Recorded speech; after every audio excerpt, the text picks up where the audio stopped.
Whether you're on Medicare or you're new to Medicare, I oftentimes get this question around what are the rules, what are the questions in the future to change Medicare supplement companies or letters. So in this video, I want to walk you through what are common questions that people ask you, that companies ask you when you try to change Medicare supplement plans in the future. This is very important to be aware of because it will impact your long-term decisions when it comes to Medicare.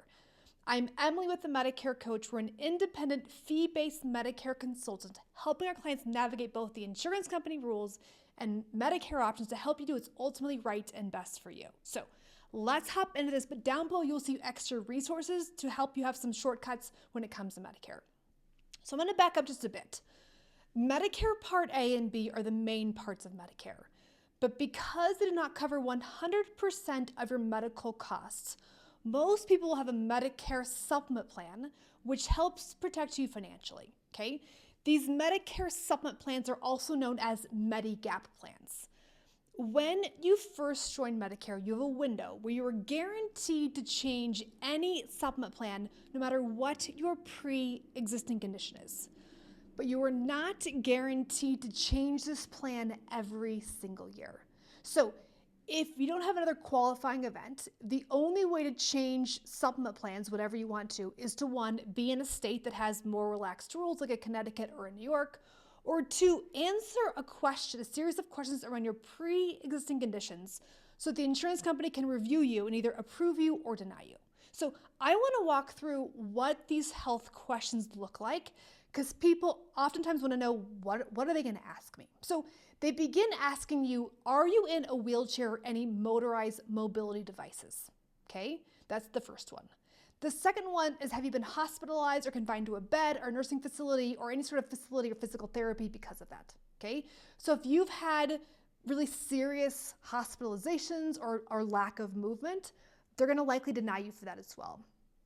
They're going to ask if you've been diagnosed, treated, or had surgery for things like heart failure, defibrillation, leukemia, lymphoma, Parkinson's, Alzheimer's, dementia, kidney disease, kidney failure, do you have dialysis, bone marrow transplants, AIDS, HIV, things of that nature.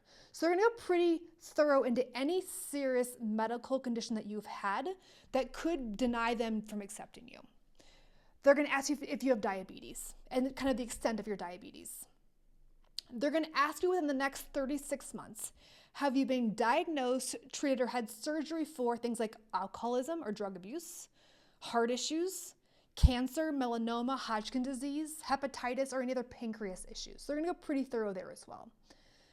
They're also going to ask if the last 24 months, have you been diagnosed, treated, or had surgery for things like other heart issues, lupus, arthritis issues that restricts mobility, any lung issues that have other implications as well, okay?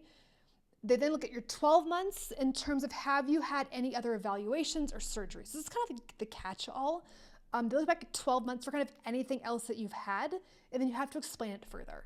So these kind of initial 7 questions are pretty thorough when it comes to looking at your overall health history, and if anything at all, if you've had any scares or any tests, it will probably show up in one of these questions.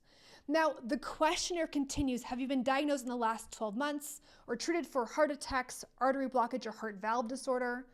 In the last 12 months, have you had wet macular degeneration, or are you receiving injections for your eyes? I had a client who is a marathon runner, but because her eyes had early stages of macular degeneration, she was not insurable. So that's another thing they're looking at. They're going to say in the last 12 months, have you had a pacemaker? Have you had a PSA blood test over 4.5 under the age of 70 with no history of prostate cancer? Or a PSA greater than 6.5 over the age of 70? Or have you had seizures?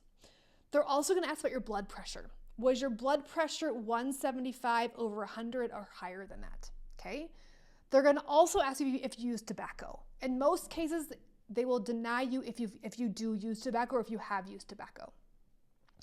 They're then going to ask more open-ended questions, right? Have you, in the last 24 months, have anything else happened to you, right? Mental disorders, any other surgeries or any procedures or tests being done.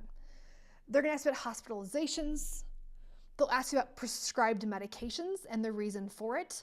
People who tend to have high blood pressure meds will have to kind of clearly define their blood pressure meds or their antidepressants here as well, and that can make you undeniable. And then they're also going to ask you for your primary care physician's information and any other specialists that you've seen in the last 24 months. So my point is this: it's a pretty thorough analysis when it comes to pre-existing conditions. And companies are all slightly different. But I think it's important to be aware of what these questions look like, what you could be asked if you try to switch plans in the future. And it also emphasizes why it's so important to make that right Medicare decision when you first join Medicare, because these questions can be pretty extensive. So if you found this helpful, give us a thumbs up. Also, let me know if you have questions in the section down below, but we look forward to helping you here at the Medicare Coach get the most out of your Medicare benefits so you have great healthcare while protecting your retirement savings.